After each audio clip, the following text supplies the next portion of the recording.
The train shrieked and wheezed as it pulled into the station, its steel belly hissing like an angry serpent. The platform, shrouded in early morning mist, trembled beneath the thunder of iron wheels. 1873. Montana Territory. The frontier town of Elkhorn barely deserved the name. A scattering of timber-framed buildings hunched beneath an endless sky. The silence that followed the train's arrival was unnerving, as if the land itself had been holding its breath. She stepped down onto the cracked wood, heels soft against damp earth. Eleanor Whitmore, 26 years old, looked like she belonged in another world. Her dark blue traveling dress creased but carefully pinned, her gloves buttoned neatly, her back stiff with fear she refused to show. Her grip on the letter in her hand was so tight, the paper had molded to her palm. Wind tugged at her hat as she looked around, scanning faces. In a land where the wind carved your name into the dust, her voice said in narration. She came searching for love but found a stranger instead. She'd left Boston in ashes.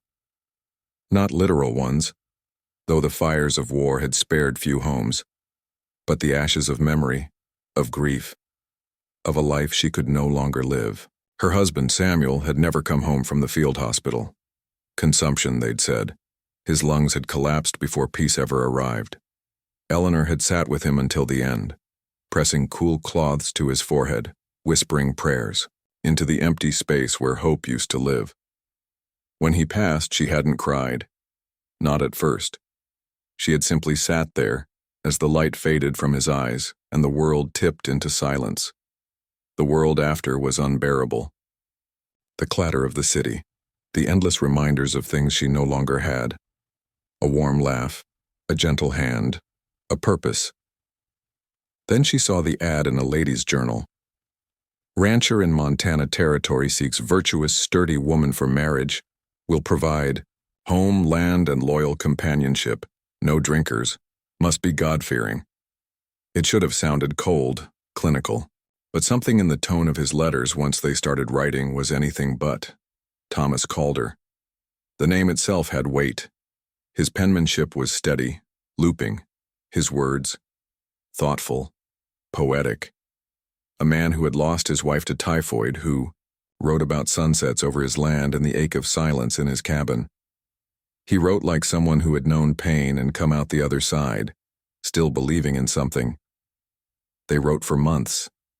She poured herself into every page, sent sketches of her garden, bits of pressed flowers. He responded with descriptions of life on the plains, of the wildness of it, and how a woman like her might bring peace to that place. When he asked her to come, she sold the last of her mother's china, packed what she could, and said goodbye to the city that had haunted her. Now, as steam cleared and the train pulled away, she stood alone. The letter had said he'd be wearing a brown hat, a red scarf, standing beside a black horse with a white star on its forehead. She scanned the station. Nothing matched. No red scarf. No tall man with that kind smile she'd imagined 100 times. Instead, a different figure detached from the shadows near the end of the platform. A man, tall, yes, but leaner, harder. A shadow cast beneath a wide-brimmed black hat, dusty coat, leather cracked from travel. His face was cut from rock, sharp with a faded scar down one cheek. He looked at her like a man scanning for threats, not a future bride. "You, Eleanor?" he asked, voice like gravel and pine smoke. She hesitated. "Yes. Are you Thomas Calder?" He didn't blink. "Name's Caleb. Thomas couldn't make it.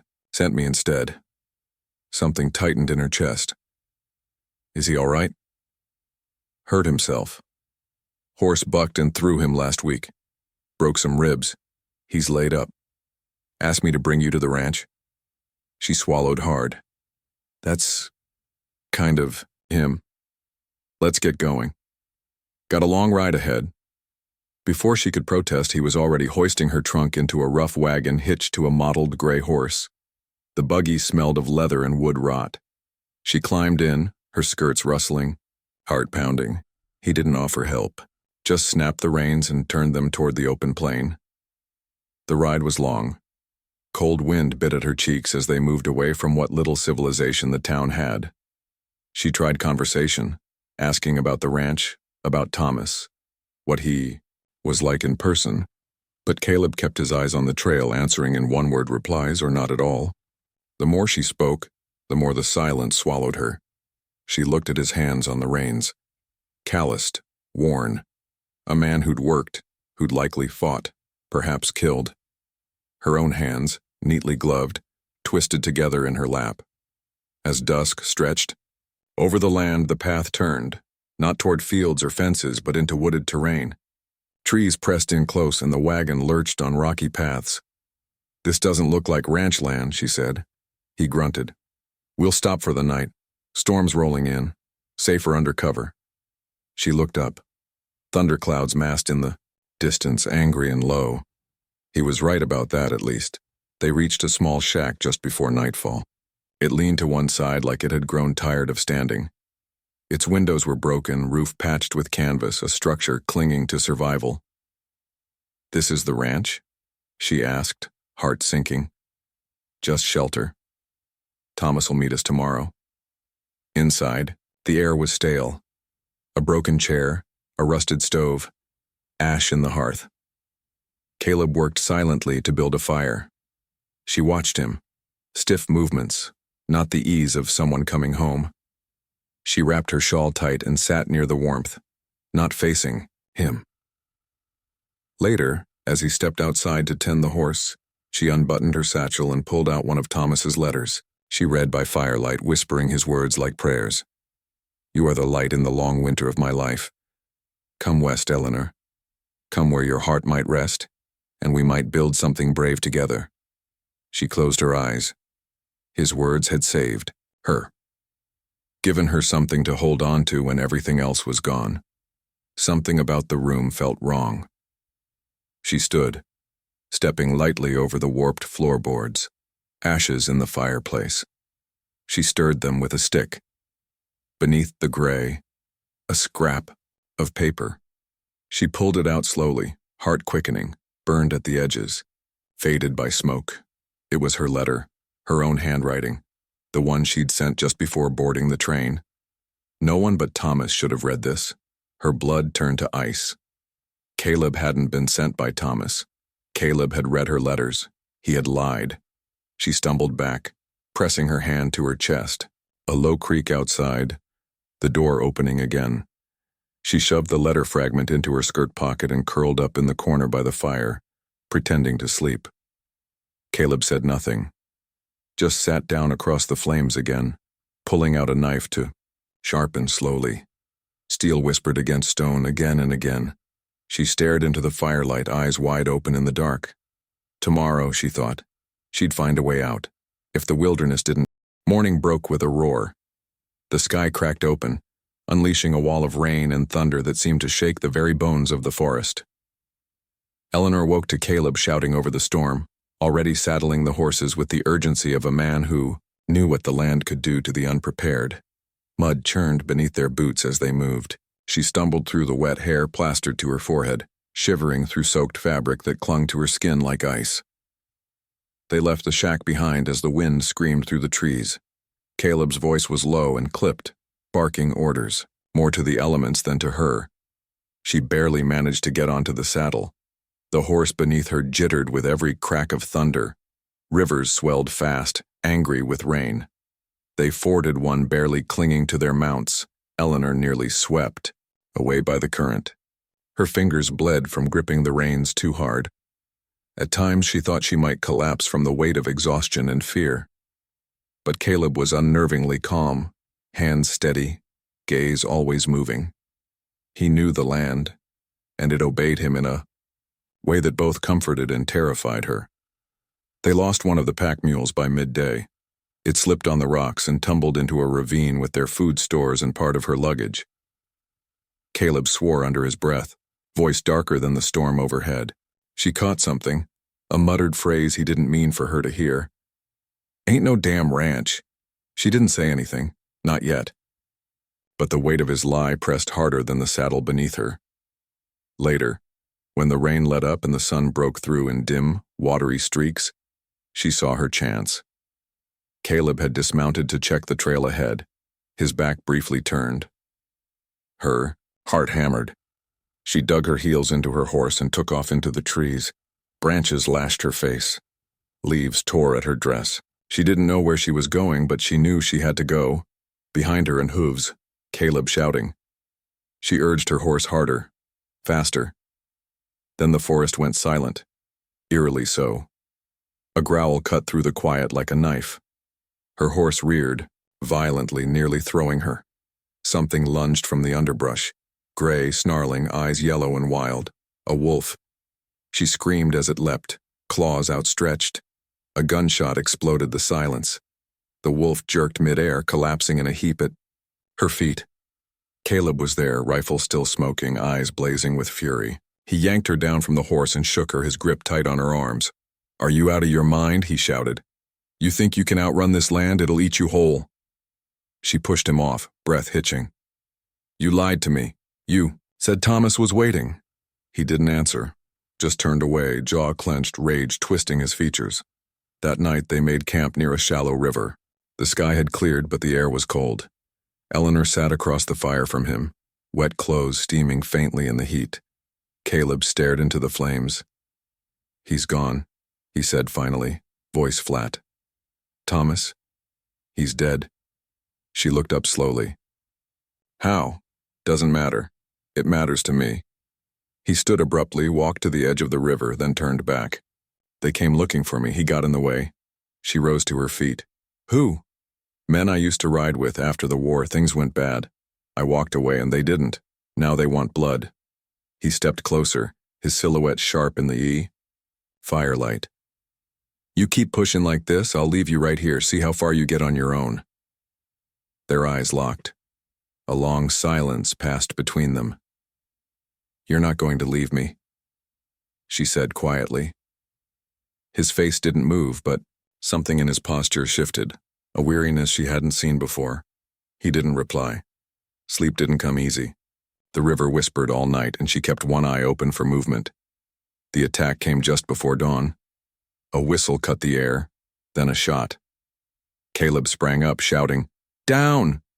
as masked men burst from the trees, rifles drawn, bullets tearing through branches. She hit the ground hard, clutching her head. Chaos. Gunfire snapped like lightning. Caleb fired back, flanking left. Eleanor crawled behind a log, heart pounding, blood roaring in her ears. Then something strange, a blur of motion. A figure moved like smoke through the trees, low and fast. A curved blade flashed. One of the masked men dropped with a gurgled scream. Another man went down, then silence. Caleb crouched, gun still raised, scanning. The figure emerged from the trees.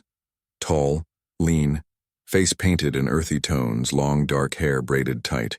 He held a knife in one hand, a bow slung over his back. His eyes, dark, unreadable, flicked between Eleanor and Caleb. "Ghostwalker," Caleb muttered. The man said nothing. Eleanor stood slowly, trembling. Please help us. I don't know who to trust anymore, but I swear, I haven't lied." The man stared at her, then gave a single silent nod. He turned away, gesturing for them to follow. They did. The next few days blurred into a strange rhythm. They didn't speak much, and there was no need. Wiyan, as she later learned his name to be, moved like the land was part of him. He hunted with silent precision, found hidden springs when they ran out of water, guided them along ridgelines that avoided open ground. Eleanor watched him with quiet awe. There was something in his silence that steadied her, even as fear still coiled beneath her skin. One afternoon, as they rested in a hollow beneath wind-shaped pines, he offered her a small waterskin first, before Caleb, a simple gesture. But she noticed. That night, Caleb leaned against a boulder, wincing. She saw blood on his side, a graze from one of the earlier bullets. He hadn't said a word about it. Pride, she guessed. She moved toward him with cloth and a bottle of spirits. "You'll rot if that festers," she murmured. He tried to wave her off, but the pain was too much. She knelt beside him, cleaning the wound gently, hands shaking as she worked. His body was tense beneath her touch, not with fear but restraint. "I thought you hated me," he muttered, voice low. "I did," she said. "Maybe I still do. But you saved my life." He nodded slowly, wincing again. "You ain't weak, not like I thought." She looked at him, eyes searching. "And you're not just a liar." Their gazes lingered.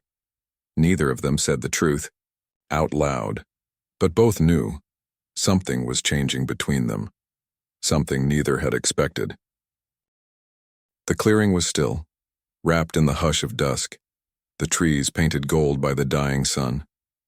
Birds called distantly, as if even they dared not come too close. Eleanor sat on a rock, legs drawn in, her hands stained with dirt and dried blood from the last leg of their journey. Caleb stood across from her, his figure rigid, shadowed by the setting sun. "I should have told you sooner," he said finally, voice rough as the gravel underfoot. "But I didn't know how." She didn't speak, just watched him. The man, who had lied, saved her, risked everything, and yet remained a mystery. "Thomas Calder's been dead near 5 months," he said, eyes not meeting hers. "Raiders came through, they thought he had gold or horses, left nothing but ash. I was passing through 2 weeks later looking for food, shelter." He swallowed hard. "That's when I found the letters, yours, tucked in a drawer he'd bolted shut. He kept every one. I don't know why, but reading them, it did something to me." Her chest tightened. "I wrote back, signed his name. I thought—" He paused. "I thought you'd never come. And then you did." His voice cracked then, just barely. "I didn't mean to steal anything, not really, just wanted something to believe in." The silence that followed was louder than the storm they'd weathered days before. Eleanor rose slowly, her face unreadable. "You stole my hope," she said. Her voice didn't rise. It didn't need to. It was heavy, quiet, and it cut deeper than any blade. "You let me walk off that train and into a lie." He took it unmoving.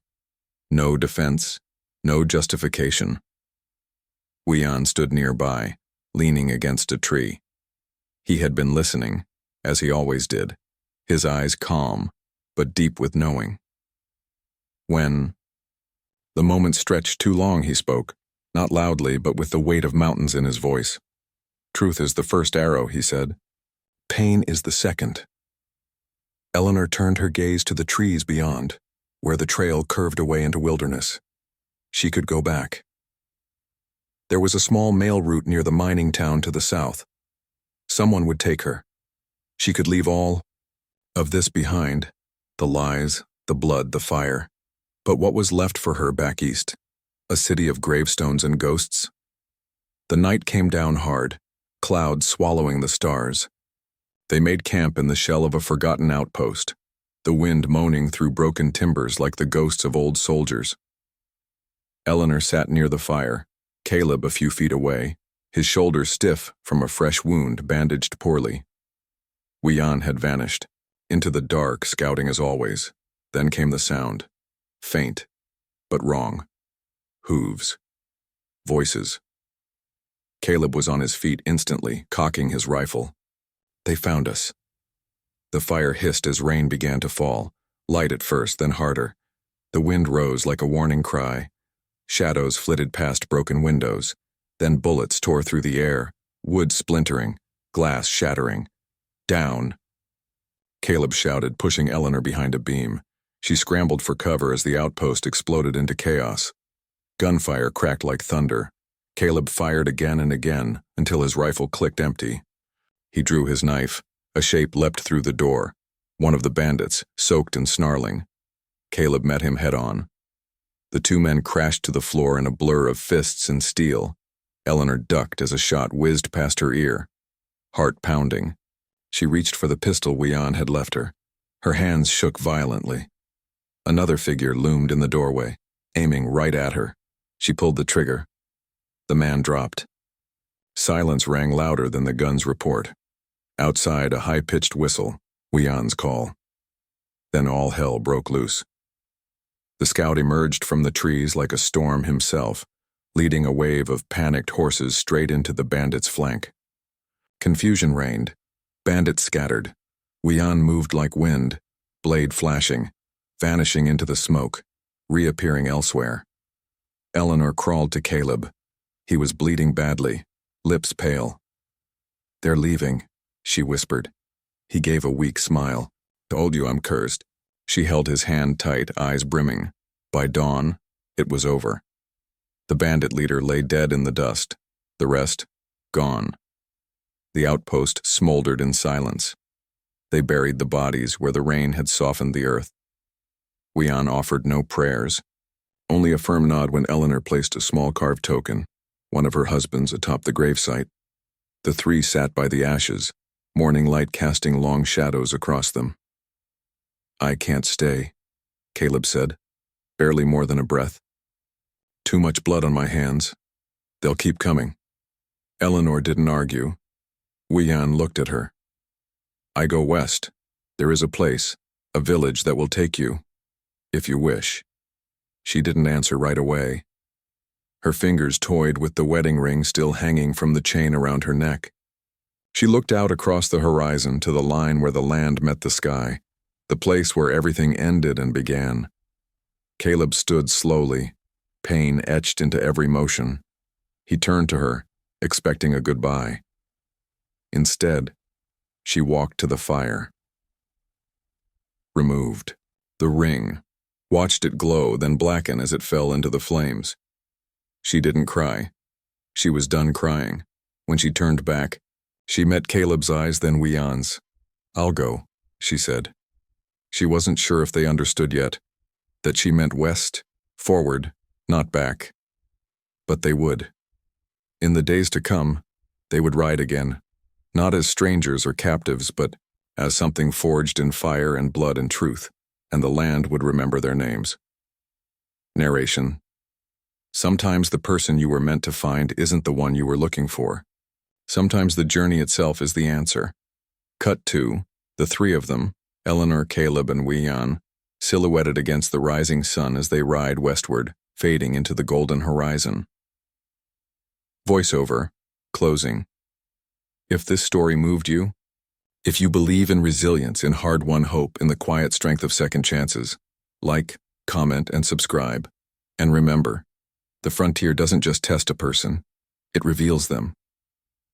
I came west looking for a man who never existed, but in the wilderness I found the truth of who I am. Not in letters or promises, but in silence, survival, and in the eyes of those who stayed when they could have walked away. The screen fades to black, lingering a moment before words appear in white lettering. Would you have trusted the stranger? Would you have stayed? Cut to a burning fire, crackling softly in the dark. Voiceover continues. Tell us in the comments below. Your choices might say more than you think. A new sunrise blooms over a vast plain. The silhouettes of riders grow smaller in the distance. Final voiceover line. Like, share, and subscribe for more cinematic stories of hope, hardship, and the frontier spirit.